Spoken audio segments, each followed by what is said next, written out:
Ei, bom dia. Conforme eu falei para vocês, eu tô fazendo uma gravação para estar explicando a live da segunda-feira, né? Porque eu e as minhas atrapalhadas tecnológicas, né? Eu terminei a live e eu não salvei. Então, eu vou fazer aqui rapidamente, né? Sobre o tema que foi falado, né? Na live de segunda-feira, que foi o Sistema Tributário Nacional, né? Não adianta eu colocar para vocês, porque você vê o inverso, né? E o nosso estudo de caso foi o leite longa-vida produzido fora do estado. Bem, o que é Sistema Tributário Nacional? É o conjunto de normas que vai disciplinar o exercício do poder de tributar, né? Pelos órgãos públicos. Ou seja, os órgãos públicos, nós temos aí o sistema tributário que vai ordenar, normatizar todo aquele que tem o poder de tributar. Inclusive, no sistema tributário nacional, nós temos aí os entes da federação, né? E além dos entes da federação, nós temos os órgãos públicos, que são aqueles que aplicam na realidade, né, toda a normatização tributária. Bem, os entes da federação, nós temos aí os estados, o Distrito Federal, os municípios, a União, ok? Além desses aí, nós temos também autarquias, empresas públicas, sociedades de economia mistas, ok? Então, esses são os entes da federação, certo? E os órgãos públicos é todo aquele criado para poder colocar a norma por esses entes da federação. Então, nós temos aí as entidades e os órgãos públicos, que podem ser órgãos independentes, autônomos e órgãos superiores. E temos também os órgãos subalternos. Bem, eu não vou entrar bem em cada um desses com detalhes, porque senão nós iríamos levar aí 1 hora, 2 horas, talvez o dia inteiro falando sobre a composição da administração pública, ok? Porque a nossa temática realmente, de fato, é o nosso caso de estudo, certo? Bem, como é composto aí o Sistema Tributário Nacional? Ele se dá por meio de uma pirâmide, ok? Então, as regras, as leis, os decretos, as medidas provisórias, elas seguem uma hierarquia que é em forma de uma pirâmide. No topo da nossa pirâmide, nós vamos encontrar a nossa Constituição, que é a nossa Carta Magna. Na nossa Constituição, ela diz quem é o ente competente a impor aquele determinado tributo, certo? Então, nela vai escalonando, inclusive dizendo qual a forma em que eu altero ou não aquele determinado tributo, certo? Abaixo da nossa Constituição, nós temos todas as normas infraconstitucionais. Então, nós temos as leis, nós temos os decretos, nós temos medidas provisórias, ok? Todas elas vão formar o nosso ordenamento jurídico aí do nosso sistema tributário, certo? Então, nós temos aí formato da pirâmide, no topo da pirâmide a Constituição, certo? Bem, o nosso caso de estudo, que é o leite longa-vida produzido fora do estado, foi um item que eu achei que nós poderíamos pegar toda essa questão de sistema tributário nacional e explicar por meio dessa nova alteração que nós vamos ter na tributação do leite longa-vida produzido fora do estado, a exemplificar todo o sistema tributário, ok? Conforme nós falamos numa live anterior, né? Quem é o competente para alterar a alíquota de um determinado estado? Ou seja, o Senado, ok? O Poder Executivo, por meio do governador, ele pode alterar a alíquota de um determinado produto? Não, ele não pode. Mas o Poder Executivo, ele pode, por meio de um decreto, ele pode reduzir a base de cálculo de um determinado produto. Então, vejam, ele não é competente para alterar uma alíquota, mas ele pode reduzir a base. Quando eu reduzo a base de cálculo de um determinado produto, eu não altero a alíquota dele, mas eu reduzo a base, certo? Que ao final ele vai chegar à minha alíquota efetiva final. Exemplo, produto 17% reduzido para 7%, certo? Eu vou aplicar a alíquota de 17% de forma que eu chegue a uma alíquota final de 7%. A minha alíquota não muda. O que muda? A minha base de cálculo, correto? Então, no leite longa-vida, o nosso poder executivo, né, o nosso governador, ele não poderia alterar a alíquota do leite longa-vida, que no nosso estado já se formava da seguinte forma: leite longa-vida produzido fora do estado, 12%. Leite longa-vida produzido dentro do estado do Espírito Santo, 12% reduzido para 0%. Ou seja, nossas indústrias nada pagavam, era 0%, ok? Era reduzido para 0%. Então não tinha tributação. Mas eu tinha alíquota? Sim, a minha alíquota era 12%, mas a minha base era 0%. 12 vezes 0, 0, ok? Bem, então fizeram-se o projeto em caráter de urgência, dizendo o seguinte: olha, preciso urgentemente ajudar as fábricas dentro do estado do Espírito Santo na produção do leite longa-vida.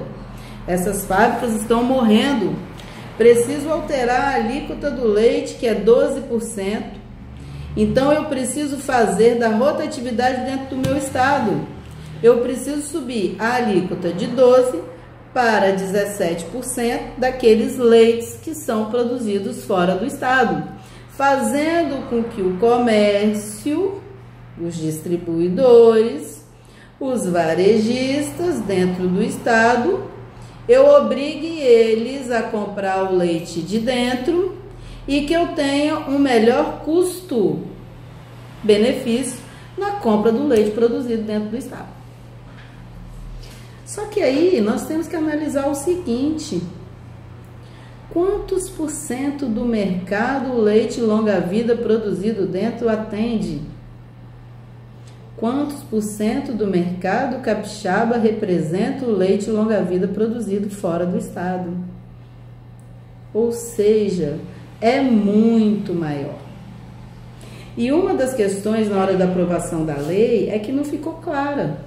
Ficou se parecendo que o leite era 12% dentro e fora.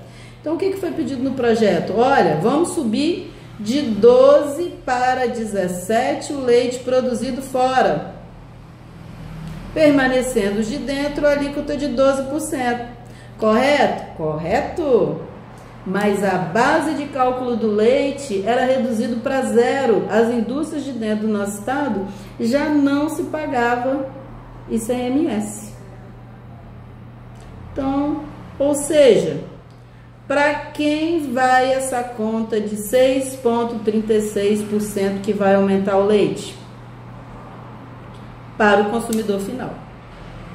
Primeiro, leite longa-vida terá seu preço de venda aumentado para o consumidor final, porque eu tenho uma alíquota que muda na minha saída, que era 12 e agora passa a 17. Quem vai pagar a conta? Consumidor final.